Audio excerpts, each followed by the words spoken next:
TYT's got a new audio network, guys, and you're gonna love it. We got our existing shows, but on top of that, we've got a whole new slate of shows coming out that are in podcast form, including the Jimmy Dore Show.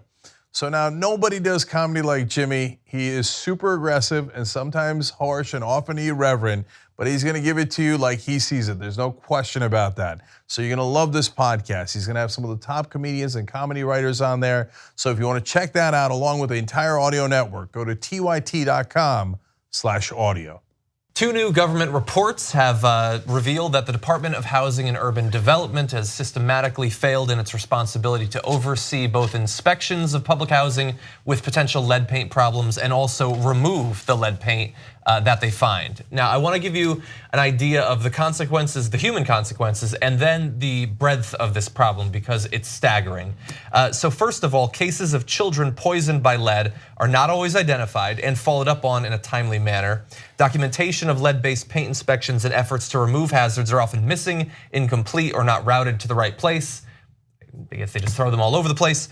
Right now, housing authorities in Southern Illinois and New York City face federal accusations of failing to inspect for lead-based paint and to remove it or clean it up where it's found, while falsely telling HUD that they had done so. And that's actually led to some fairly significant fines for that, which of course is justifiable.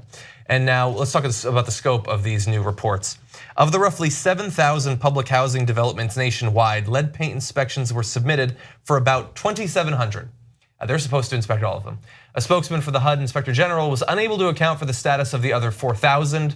The GAO also faulted HUD for failing to hold housing authorities accountable consistently in a timely manner and for relying too heavily on the honor system, or what we in America call self-regulation, which does not typically work out too well. And to give you an idea, I talked about the fines. New York City found last November that the housing authority failed to conduct mandatory lead-based paint inspections for 4 years. The housing authority's chairwoman resigned in the wake of that scandal, and New York City agreed to spend $1.2 billion over 5 years to settle. So that was 4 years. These two new reports, though, document a failure to conduct these inspections over a far longer time horizon.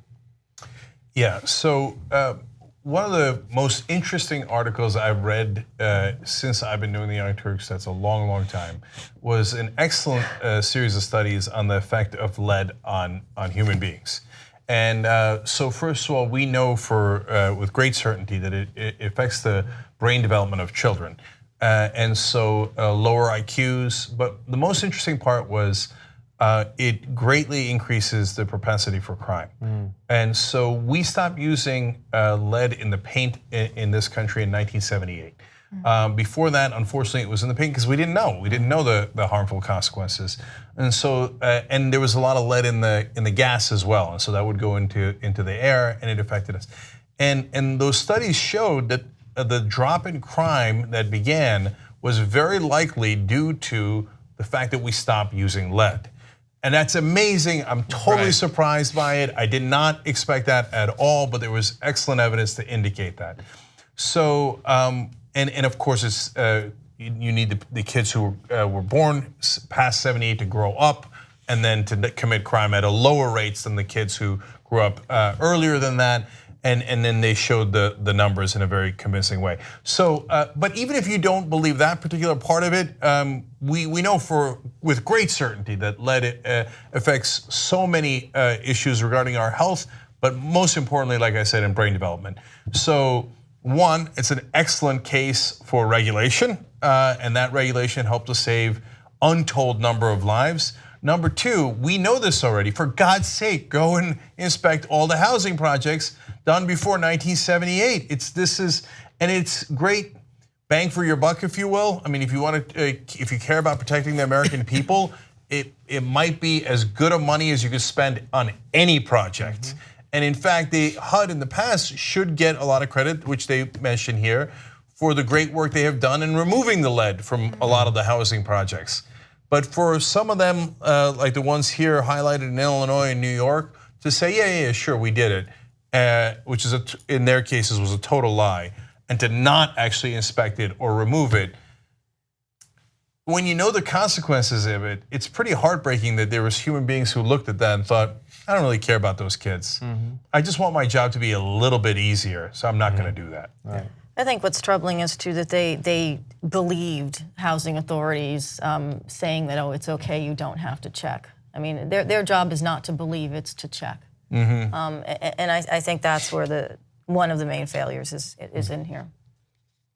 I also think, I mean, there's a lot of reasons to oppose the tax bill that they passed earlier this year. I mean, $1.8 trillion could pay for almost anything that you could think of.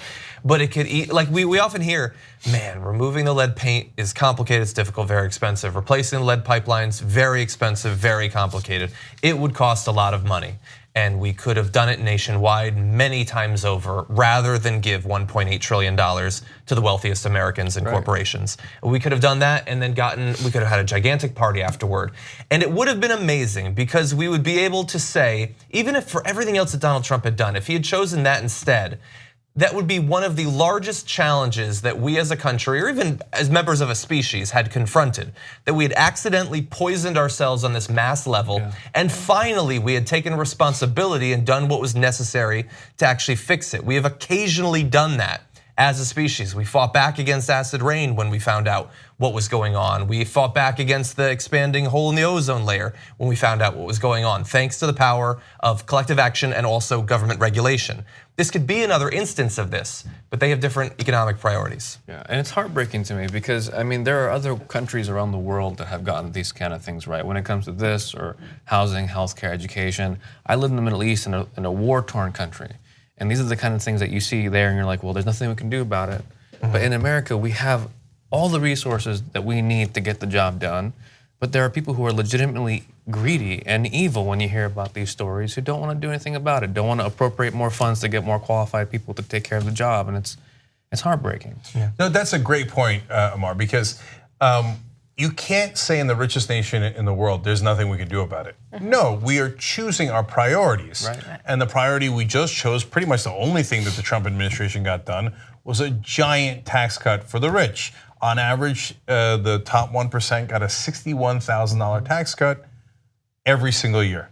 And so they prioritize that gigantic tax cut for the top 1%, and they deprioritize the rest of us, including these kids and the people that live in these projects. And I don't know if there's a fruitless exercise. I know every once in a while I run into you guys and you say you got converted from being conservative to being a caring human being by watching this show, so I hope it's not fruitless. But I try to address the right wing. If you're a right winger and you think, those are poor people, I don't care about them. Leave race out of it. They're just poor, and I'm not poor, so I don't care. But remember, lead affects the brain development, which there's an excellent case to be made that it affects crime. So the crime does affect you. So I know that's one of the things that right wing cares a lot about, the crime. So if you actually want to lower crime, this is the first priority that you would have. And that goes to protecting your own family. So under any way of looking at it, this should be an enormous priority for America. Unfortunately, there's not a lot of people in housing projects who are political donors. Right. So the donors win again and the rest of us lose again. 2 easy ways to follow the Young Turks. One is hit the subscribe button down below, then you're a TYT subscriber. And second is ring the bell. And when you do that on YouTube, you're notified of our videos.